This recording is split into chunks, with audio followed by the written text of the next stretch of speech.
YouTube, Crypto Hobo here, back with another one of my tales from the cryptosphere.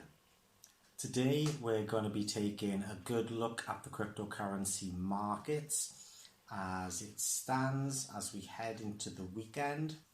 We'll also be taking a look at the latest news and developments from the cryptosphere. We'll also be taking a good look at some news and developments for the latest in the cryptosphere. So, if any of that sounds good to you, stay tuned and let's get to it. Okay, so today we start with Bitcoin. Bitcoin at the time of recording is currently trading at $40,427. And you'll be able to see from the 24-hour chart that we've pretty much just been trading in a very predictable range between 40,000 and 42,000 for the most part. And people who are experienced traders will fully expect this. You can see that we did actually have a bit of a rally up today, and we did test the 43,000 mark. Unfortunately, we did get rejected, and that saw us kind of plummet back down towards the 40,000 zone. But as it stands, we got rejected again off 40,000 and found support there. And since that's happened, we've just kind of been hovering in that kind of neutral zone, really. Now, if you're a beginner, you might not really understand about this trading range, so I'm going to give you a quick explanation. I'm not going to go into too much detail because that will be in the TA kind of videos coming up. But essentially, Bitcoin trades generally it can move in 10% swings, but at these kind of levels, at the 50,000 level range, you will tend to see it move at a maximum of about $5,000 in a day, and on average, a normal day, maybe $1,000, $2,000, something like this. Now, to understand why this is a very predictable trading range, you just need to take note of human psychology, really. Now, the 40,000 level provides a very strong psychological resistance, and it's very hard to get pushed down through these strong resistance levels. They form a good level of support, and the reason for this mainly is quite simple, in that 40,000 is a round number. Humans often get attracted to round numbers, and I've experienced this in the cryptocurrency forums and things like this. I see a lot of people saying that they will invest in something until they hit a round number, or they won't invest in something because they can only afford a fractional share of it.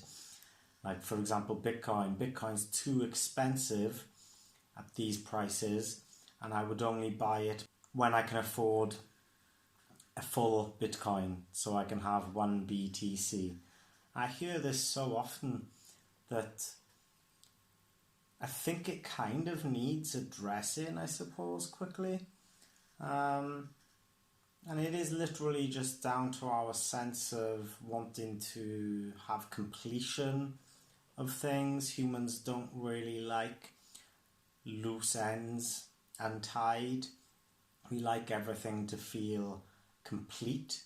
Otherwise, there's no resolution, I guess, in our minds. And we see this typically with human psychology in many facets of life. Now, the 42,000 level is more of a trade-in psychology level. And with this, the reason for this is because you will see this yourself if you look at the charts. We have round number psychological figures which are significant. So 10,000, 15,000, 20, 25, 30, 35, 40, 45, 50, etc. But traders trying to get like an edge on the market are generally going to try and avoid trading at the same levels that everybody else is trading in. So if most people are looking to enter their trades at round figures, then an experienced trader is probably going to set their entries somewhere in between. Now, what 42,000 allows a good trader to do is that this is basically what I would call a confirmation level, where we've seen the price get up through a resistance level at $40,000, but we need confirmation that we have actually properly broken that level and we are likely to continue going up. Because these things aren't precise and aren't perfect, hitting $40,001 doesn't mean that we've necessarily broken the resistance level. And traders who are looking to go long, who are bullish, when a price resistance like this has been broken, they will be looking to enter their trade slightly higher so that they can get confirmation that they are likely to catch the momentum of this trade, and they enter at a low enough level where they can ride that momentum, hopefully up to the next psychological resistance level, which will be the next round number, which is 45. Yeah, and so you will see that there's these key psychological resistance and support levels, and the round number ones, the zeros and the fives, but then you will also see the trade-in channels in between that, which tend to be at the twos and the eights. So we kind of get stuck in between maybe 40 to 42. If we break 42, we'll have a run towards 45. If we get rejected from that run, we'll probably drop back down into the 42 to 40 range again. Break through the 45, and we're going to have a run up to 48. Get past 48 and everyone thinks we're going to 50. So we're going to likely test that resistance level at 50. Get rejected, probably tumbling back down to that 48, lose that, down to 45, and so on, you know. I just wanted to kind of address that quickly because I think that's something which not everybody is aware of, and I think it's a super important thing to bear in mind when you are setting your entries for your trades and also your stop losses. Yeah? Okay, cool. But yeah, so Bitcoin is really, for most experienced traders, just generally been hanging around in this range and has been a bit boring, to be honest, for many. And it'll be interesting to see tomorrow whether we can take another run up through 42 before the stock markets close for the weekend, and what kind of impact that will have over the course of the weekend before the markets open again on Monday. With regards to Ethereum, pretty much the same story really. Ethereum's kind of just been tagging along with a bit of delay behind Bitcoin, and I explained in one of my previous videos why this is. If you haven't watched that, basically the whole cryptocurrency market at the moment is generally correlated to and coupled to the price of Bitcoin due to the inherent trust that Bitcoin brings into the cryptocurrency space by virtue of how long it's been live, the number of transactions it's processed, the fact that it hasn't been severely hacked, hasn't been taken down, it's still going strong, its market cap has been increasing year on year, it's averaging an increase in price over annual basis of about 200% per year on year thus far. And unless there's something super significant in the news, generally you are kind of going to see this. So you'll see Ethereum on a bit of a lag, following behind Bitcoin, and then the altcoins kind of lagging behind Ethereum, with the ERC20 tokens, particularly because they're on the Ethereum layer 1 network, they will really follow them. And you go look at a 24-hour chart on CoinGecko or something. I will bring up some examples, and you can see that on a 24-hour chart, the charting looks almost identical, if not identical in a lot of cases. Where they differ is usually where there's been some sort of hype or some sort of news or developments, either in the asset class subtype, which tends to take all of the known projects in that asset class subtype up with it, or some very specific news about that protocol which has got people hyped and bullish in the short term. But overall, there's not a massive amount of movement to report. Generally, there's a decent amount of red actually across the top 50, with a little smattering of green here and there, but these are very short time frames, and the numbers are pretty insignificant in cryptocurrency terms, to be honest, ranging from decimal places of percent differences to about 5% down on the 24 hours or the 7 days. And again, this is pretty much just due to Bitcoin having that run to 43, getting rejected at that resistance level, and tumbling back down, hitting 40, bouncing off that and having a little rebound. This is not really anything to be concerned about, and it is certainly nothing out of the ordinary in that respect. Now, one outlier in all of this is number 24 in market cap at the moment, Tron, TRX.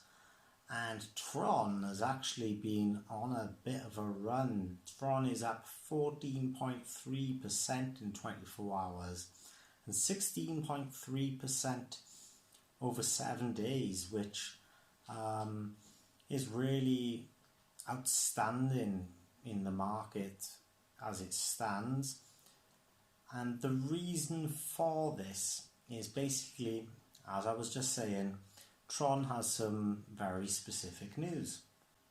And this very specific news relates to the fact that the founder of Tron, Justin Sun, has announced the launch of an algorithmic stablecoin on the Tron network.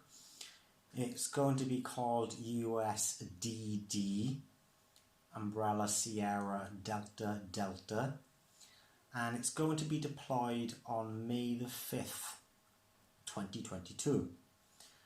And Sun claims it's going to offer users a basic risk-free interest rate of 30% annual percentage yield APY. Now, I take a little bit of umbrage to this term risk-free. I do not see how Justin Sun is in any way, shape or form qualified or positioned to claim that anything in the world is risk-free. And I would challenge anybody to present anything in life which can categorically be stated is risk-free. No less, this is coming from Justin Sun. And if you don't know who Justin Sun is, I seriously recommend that you go and do some research on him. My personal opinion is that he's not to be trusted. I don't like him. Not that I've met him, but what I know of him, I don't particularly like how he conducts himself in the cryptocurrency space. Let's say that. And I am not particularly fond of any of the other projects which he has been involved in, especially the ones that he's been the CEO of, or the founder of, or a major player in. Now, that does not mean that they're all scams or that they're all useless projects. It's just, maybe it's my own bias, but we can only do the best with what we got. And my research and my knowledge, my observations means that Justin Sun kind of sticks in my craw a little bit. And I would rather not really have anything to do with any of his projects than to have that weighing on my mind, basically. I don't want to be trying to sleep at night wondering if something bad is going to happen. There's a lot of uncertainty in life, and especially in the cryptocurrency space as it is, without me adding any more fuel to the fire and destroying my own psychology needlessly. There's plenty of other fantastic projects which I do believe in, and that's just my own personal stance. You know, Tron is in the top 25 in market cap, the same as many others which I am personally not invested in and not particularly interested in. Doesn't mean I'm wrong. It doesn't mean that the investors of these protocols are wrong either. It's just personal preference, I guess, and we will let Father Time be the judge of whether my own opinions and observations are reflected in reality. But for me, I do what I'm comfortable with, and I suggest that you guys all do the same. Do what you are comfortable with, draw your own lines in the sand, and ultimately live and die on your own sword. Yeah? Anything bad goes wrong, accept it on the chin, be responsible for it, take the responsibility for it. And the same if you get some great gains, make some great decisions, and the market says you made a great decision, then take the kudos for that as well. Yeah? Because it's all risk reward, and we all, being in this space is actually quite brave anyway. It's not the wild west that it once was, but it's still the Wild West, you know. No knight in shining armor is coming racing in to save you from yourself. And, you know, ultimately, we're self-determined and we need to take self-responsibility also, yeah? But anyway, the stablecoin is going to be available also on Ethereum and the Binance Smart Chain. And Justin Sun published an open letter claiming that it'll be launched in partnership with some major blockchain players, and claims it'll be the most decentralized stablecoin in human history. And those are quotes from Justin Sun. So we will see what transpires from it. The other major mover in the top 50 comes in at number 30, and this is Monero, which is up 0.5% on the day, 5.5% on the 24-hour, and 18.6% on the 7-day. For those of you who do not know what Monero is a digital currency that's fully secure, private, and untraceable. Once again, this rally is down to news that has come out for Monero, and this has been news which hasn't broken like today, but it's been kind of brewing and building, and it's backed by the landscape of things and really what Monero does. So Monero is basically the cryptocurrency of choice for people who value privacy. There's other privacy protocols out there. Secret Network is the name of one. And I do plan on doing a full video on privacy coins in the future. So stay tuned for that.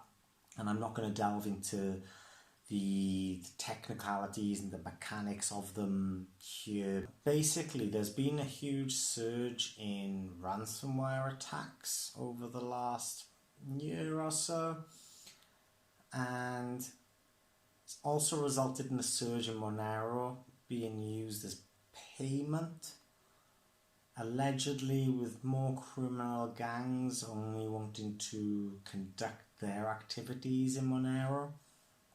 Hearsay, but a recent report by CipherTrace, which is a blockchain analytics firm, has highlighted the growing role the privacy-focused cryptos are playing in the rising tide of ransomware, as they put it. So they revealed that there was almost a 500% increase in double extortion ransomware attacks from 2020 to 2021.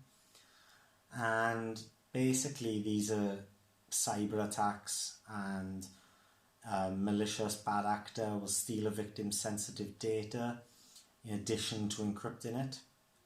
And these ransomware attacks, according to chain analysis, have been tantamount to around about $600 million worth in that same period. Now, CipherTrace and Chain Analysis are, pretty reputable analytical firms in this space. So I don't think that we need to really have cause to be too suspicious of any of this. I think we can take this on face value. And undoubtedly, in a situation where you've got something which is untraceable and private, there are always going to be bad actors seeking to exploit that for their own ends. But ultimately, as I said in another video, fiat currency has been used like this for the entirety of its existence. Criminals love cash, and they're going to love anything which basically can act with the same levels of untraceability as cash, and that's always going to happen, which is probably, one of the driving forces behind governments pushing for central bank digital coins, CBDCs, because this would effectively take more and more fiat currency out of circulation. And I guess they would argue that this cuts down on the ability for criminals to use cash for crime. But you're never going to stop crime. Like the war on drugs, like prohibition on alcohol, whatever it is. You can't take people's innate desires away from them or stop people from doing things. All you can do is kind of close the walls around them a little bit and try and put people off this kind of activity and behavior. And this is usually what a lot of the FUD that we experience in the cryptocurrency space is designed to do. It's designed to scare people, basically, away from getting involved and just basically using psychology as a means of control. On the flip side of this, Monero has announced that it's actually going to be undertaking a tentative hard fork in July of this year. And this hard fork is intended to improve the network security and also change the structure of the fees. This has been confirmed by the actual developers of Monero on GitHub. A testnet deployment is expected in May, and they've said that no separate coins going to be issued after the mainnet hard fork, which tends to happen a lot with these hard forks. You get a version 2 of the token or something, and you have to switch over to the new contract address. And usually this is because the hard forks by their nature change or update or shift a blockchain protocol in a kind of new direction, and it usually renders the older versions sort of invalid and redundant.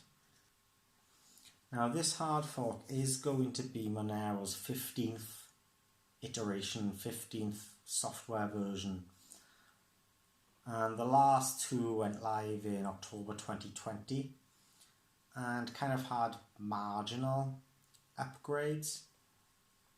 For the more technical of you, version 15 is going to see an increase in Monero's ring size from 11 to 16, and is also going to produce fixes for its multi-signature multi-sig mechanism. A multi-sig is a transaction which needs multiple signatures before it can be submitted to Monero network and executed. And the ring size refers to the total number of signers in a ring signature. So you can kind of think of multi-sig like somebody having the nuclear launch codes, and you never have one person with one key. You always have, at least two people who have to authorize that behavior, because of the extent of the seriousness of the consequences afterwards. But obviously this is quite big news in the cryptocurrency space, and particularly for Monero and its investors and its followers and its believers. And this is undoubtedly, in my mind, the reason why Monero has had this surge in rally, with prices spiking as high as $277, generally being around the 270 to 240 region. Now, another reason why this might have occurred is because Monero's community on Reddit have been circulating a call to arms, basically. Now, they've been very concerned with the fact that a lot of exchanges, they allege that exchanges have been paper trading Monero. This is when they don't actually buy the underlying asset and hold that and then use that as liquidity to trade. They're just kind of listing it and waiting for the trades to occur before then just kind of issuing people what they are owed from depending on how the trade goes. This is generally extremely frowned upon in the cryptocurrency space. We like to trade spot, which is the underlying asset, or we at least like, if people are leverage trading with margin, we want to know that the spot is there.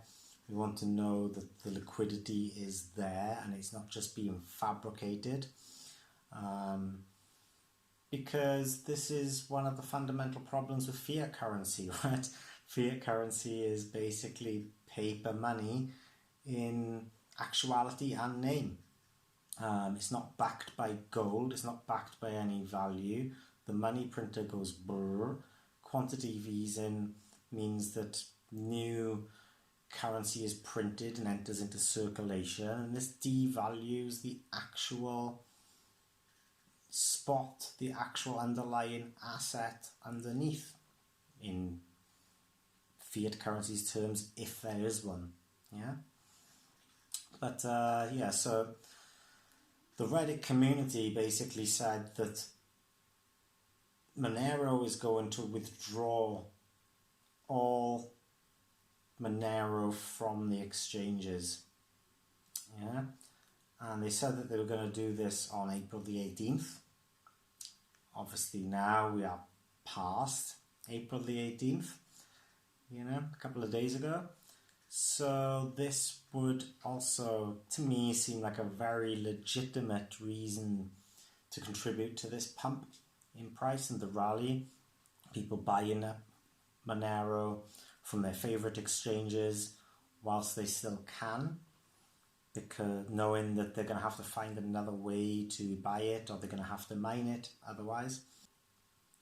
To be honest, my personal opinion is that I entirely agree with Monero on this, and I fully back them to take this action. I think it's not only good for Monero as a protocol, it's also good for their investors, and it's good for the entire cryptocurrency space, in my own humble opinion.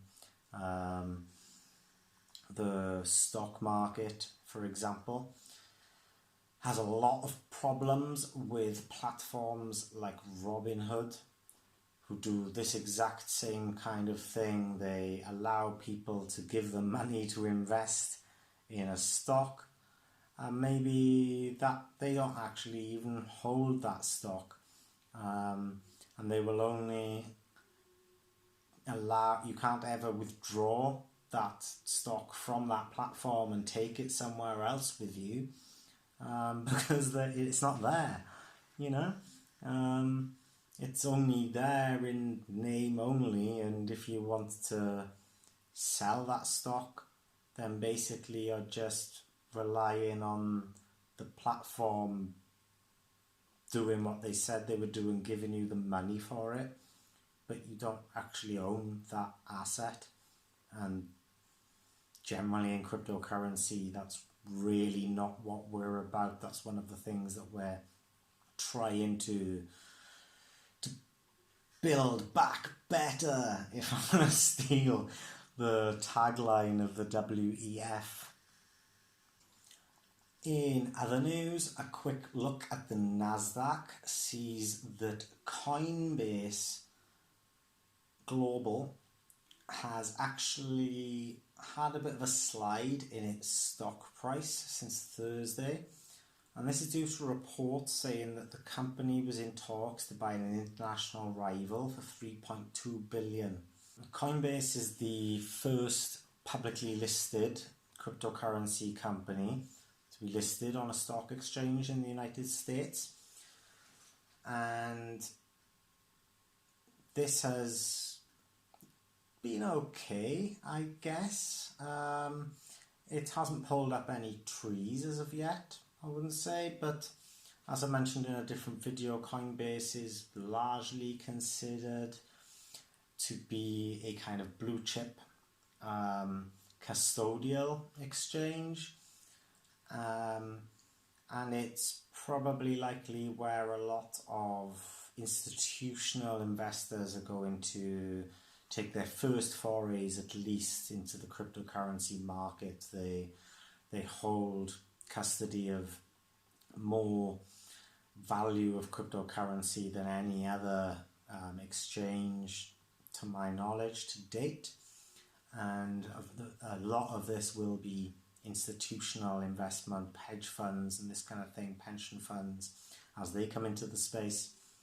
I think they also operate an OTC, over-the-counter service for these investors, and they've met the regulations for the SEC, and so this gives them a lot of credibility in these circles, and the people in these circles are not so concerned about the fee structure and things like this that the average Joe and Jane like me and yourself are far more concerned about when making our investments and making our trades, especially the more active traders who obviously want to minimize those overheads, the transaction fees and the gas fees and this kind of thing.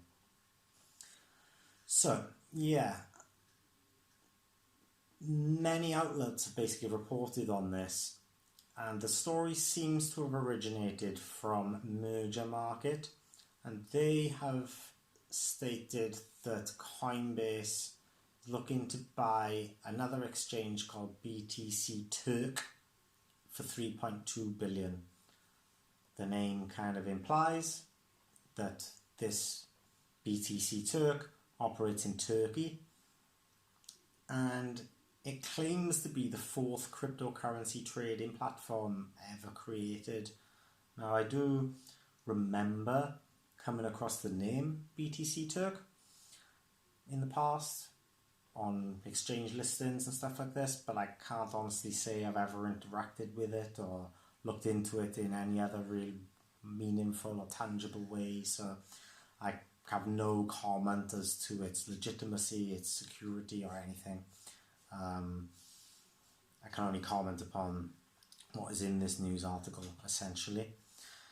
I guess this news has maybe scared investors off a little bit, because this is a lot of money to spend. Sometimes things aren't always rational. You could make a good case for this being bullish news, but in this time it seems to have been interpreted as bearish, negative news, at least in the short term anyway. And it follows up from recent news that Coinbase was also trying to acquire another exchange based in Brazil called 2TM, and it's alleged that this would likely be for more than 2 billion, because that was the valuation placed upon 2TM during its private funding round in November.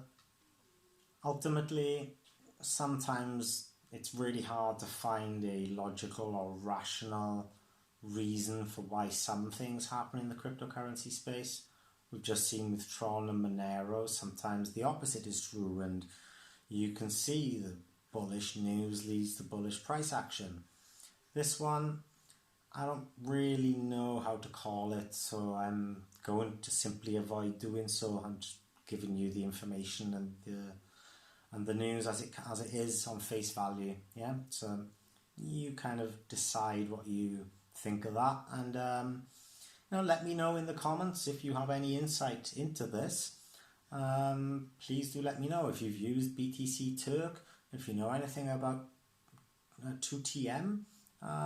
It would be great for the community to all learn together. So please do share any thoughts and opinions you have on that in the comments. Yeah, cool. Next story up regarding Cardano, ADA. Cardano has announced that it's also going to be undertaking another hard fork. And this one is called the Cardano Vasil hard fork. And this is going to attempt to make the blockchain more robust and scalable. Now, the last hard fork for Cardano was Alonso. That's the name. And from what I remember, that took place in September 2021 or thereabouts. And this was much hyped within the cryptocurrency community for reasons that I'm not going to go into here, because Cardano has a kind of controversial split base of fans and haters basically within cryptocurrency. It's a layer 1 protocol, just like Ethereum or Avalanche or Bitcoin or Solana, or Monero or Tron. Many people don't like Charles Hoskinson, who's the founder and creator. Personally, I try not to look into these things too much, which I guess is a little bit contradictory, I guess, because earlier I did say that I'm not really a massive fan of Justin's son, and by virtue of him being involved in a project does mean that I'm kind of skeptical or cynical and dubious about giving it my credence. But, you know, I'm human, I'm imperfect, and I'm fallible. So I think in every human that walks this planet is a hypocrite to some degree, in some fashion, if you dig deep enough, or if they're willing to be honest with themselves and admit it. And I am certainly a hypocrite on occasions, and I'm happy to admit, I guess, this outs me as a hypocrite on this occasion. I don't mind Charles. I don't particularly care for him, but I think he's a pretty smart guy. He seems to have his heart in the right place. So again, we'll see what comes of it. Time will be the judge of Charles Hoskinson, just as Justin's son. But yeah, there's some other projects coming up also, such as Hydra, which is a layer 2 solution on Cardano, and DJED, which is going to be the Cardano stablecoin. Charles Hoskinson has announced that the lead developer Suraj is going to be taking on the Vasil hard fork. And just to give you a brief snapshot of what it's going to include, there will be some upgrades on Plutus, which is Cardano's smart contract platform, and that's probably one of the most hyped and anticipated. I really like Plutus personally. It's a UK-based blockchain cryptocurrency project, and they have at the moment they have a fully decentralized debit card, which is pretty cool. I use this myself, and I've had no problems with it. The app is slick. It works just as well as any of my banking apps. It's easy, it's intuitive, clean, and pretty severely undervalued, I think, actually, the Plu token. But yeah, I don't really want to shill it here, so I'm just going to move on from that.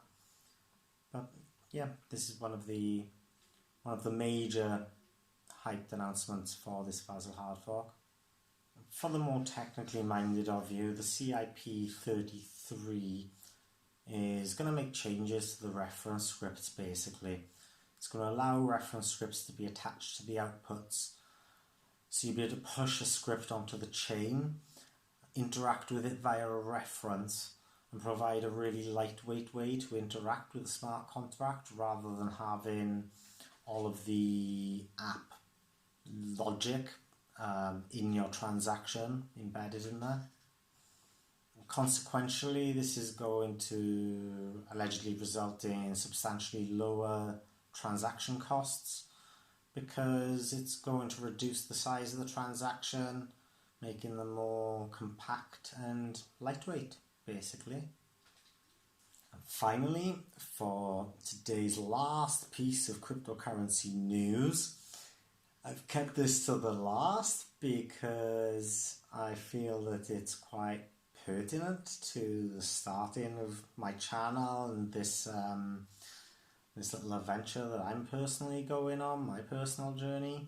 You know, I've prophesized that my intention is to provide education and information to the world, basically, on cryptocurrencies and blockchain technology and economics and finance and all of this sort of thing. And this article really sort of lends itself to that. Now, the Bank of Canada claim to have undertaken a study which suggests that Canadian cryptocurrency investors tend to have a low financial literacy. So, Bank of Canada say they carried out a series of annual surveys between 2016 and 2020, and they summarised their results in a report which they entitled Bitcoin Awareness, Ownership and Use. And this has been reported on by the Globe and Mail on April the 20th. Now, one of the conclusions presented in this study was that Canadians who invested in Bitcoin generally have lower levels of financial literacy,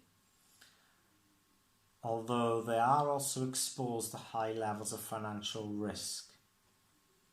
And they claim that they tended to score lower on general financial knowledge questions. This is the quote here. Bitcoin owners displayed greater knowledge about the Bitcoin network than non-owners, yet they scored lower on questions testing financial literacy. So what they're saying basically is that the people who own Bitcoin have a better understanding of how Bitcoin works than people who don't own Bitcoin, but they have a lower level of financial literacy than members of Joe public who may or may not be participating in cryptocurrencies. Yeah. And they go on to say that the research suggests that nearly 90% of the Canadian population was aware of Bitcoin's existence, but only about 5% of the study participants actually owned Bitcoin in any way, shape or form. And amongst the Bitcoin owners, so amongst that 5%, the most commonly cited reasons for deciding to invest in Bitcoin and actually executing that decision was connected with its use for investments and generally an interest in new technologies. In terms of demographics, they claim that the predominant demographic of being a Bitcoin Canadian investor is to be young, male, employed, with a university degree, a high household income, and relatively low financial literacy. Now, I'm not one to jump to any conclusions, and I'm also not one to denigrate the results of a scientific study. However, we have to bear in mind where the source comes from and what the sample size is. Now the source for this article is Finbold, Finance in Bold, and in terms of the sample size, looking through the article, I didn't actually see how many people were sampled, and there seems to be a little bit of a contradiction here. I mean, I'm not suggesting that people who have higher education qualifications or have a high salary or who are male particularly have, you know, intrinsic financial literacy, but on a purely logical sort of analysis or digression, you'd kind of think that the higher that somebody's overall education standard, literacy standard, intellect, intelligence would probably feed into a generally potentially higher level of financial literacy. Now, we can only really go on the information that we're given, and it is a interesting study, and one of the reasons why I am making this video right now is because in a small part I do agree with them, right? You know, I'm making videos for education and information on cryptocurrency because I feel that people need education and information on cryptocurrency. I wouldn't be doing this if everybody was an expert and there was, you know, perfect levels of financial literacy in all aspects of macroeconomics and finance all over the world, right? But also, the Bank of Canada as a source, with the backdrop of what's recently happened in Canada with the Freedom Truckers, and Trudeau's desire to try and clamp down on cryptocurrencies, does make me a little bit suspicious that some of this has elements of FUD, fear, uncertainty, of doubt, trying to just plant seeds of doubt in people's minds that, you know, all of these people on good salaries and highly qualified, you know, how can we counter that and still show that cryptocurrency is a bad investment? Well, we can undermine other aspects of their lives by saying they have low financial literacy. Now, in the interests of full transparency and full education and information, I will put links in the description to all of these news articles that I've referred to today, and also to this specific report, the Bitcoin Awareness and Use Report by the Bank of Canada. It's published in both English and in French, I believe, as it should be in Canada, one would hope. So hopefully that opens up the scope of the number of you who are able to access it and digest it. And again, as before, if you've got any comments on this, if you read through it and have any opinions that you would like to share with the community, please do so in the comments. I'd love to hear from you. I always fully intend to engage with anybody and everybody who comments, at least constructively, in my comments. I will be filtering out anything offensive or inappropriate or anything like that as a matter of course, but for everyone else I want basically open discourse, and I would like that to be eventually a predominant driver for this channel. Yeah. But with that, that is pretty much all I've got for today in terms of the news and analysis. The price action is unremarkable apart from Tron and Monero. And yeah, I thought it was just good to kind of run through those major news articles for today. And yeah, we will see where this takes us leading into Friday and into the weekend. If you like this content and you would like some more, please like and subscribe. Let me know in the comments what's going on. If you need some reminders, there's a notification bell. Give that a little ring. Failing that, I will see you soon. Stay beautiful, stay happy, stay healthy. I am Crypto Hobo. Peace, love, and prosperity.